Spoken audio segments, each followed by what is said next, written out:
Okay, let's talk about a part of the UK driving test that honestly trips up way more learners than it should. These show me, tell me questions. They seem small, but man, they can be a huge source of stress. So today, we're going to break them down piece by piece so you can walk into that test center feeling totally ready to go. And look, it's totally normal to feel the pressure. The driving test is a big deal. These questions can feel like just one more thing you have to cram into your brain. But I promise you, the goal here isn't just about memorizing answers, it's about actually understanding your car. And once we get through this, you'll see this is a challenge you can absolutely handle. Right, let's dive in.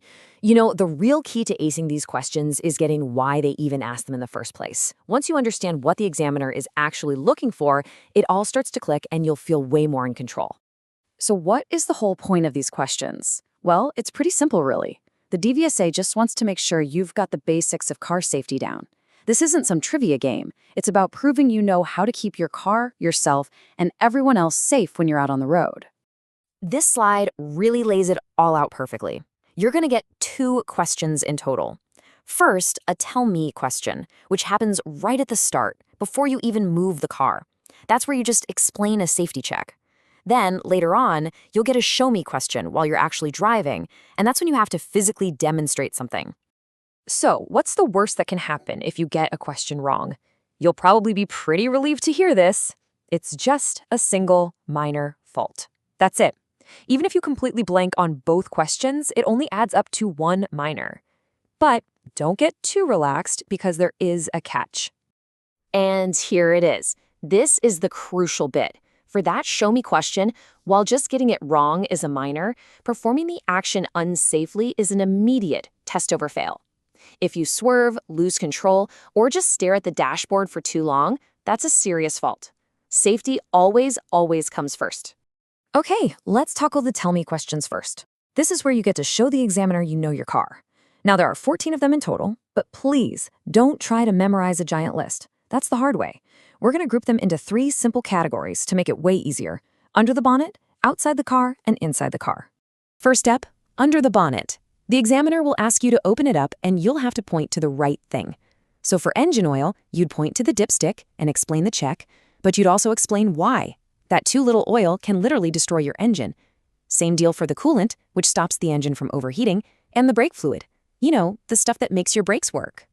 Next, let's move to the outside of the car. You absolutely have to know the minimum legal tire tread depth. It's 1.6 millimeters. That's not a random number. That's what gives you grip, especially when it's wet. You also need to know where to find the right tire pressures for the car, which is usually on a sticker inside the driver's door. And then there's checking the lights. That's as simple as explaining you'd switch them on and walk around the car to see that they're all working. And finally, the in-car tell me questions. For the brakes, you'd explain that when you press the pedal just after starting off, it shouldn't feel spongy or slack.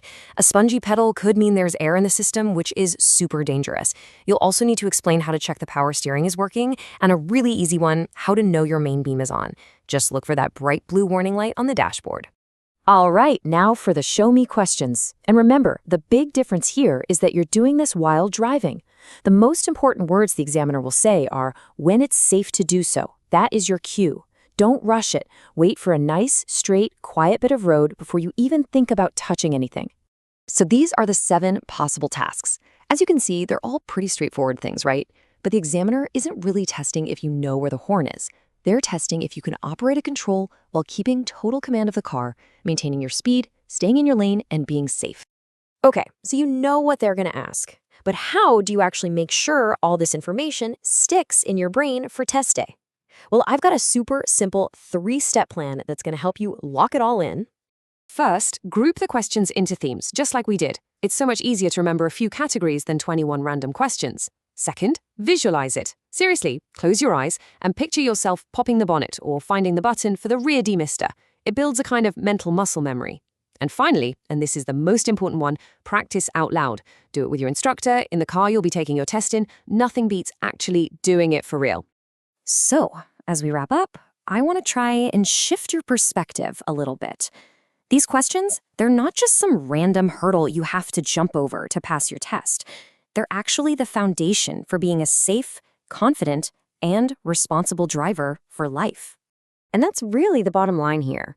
Every single show me, tell me question is about a real-world safety check that you should be aware of every time you drive.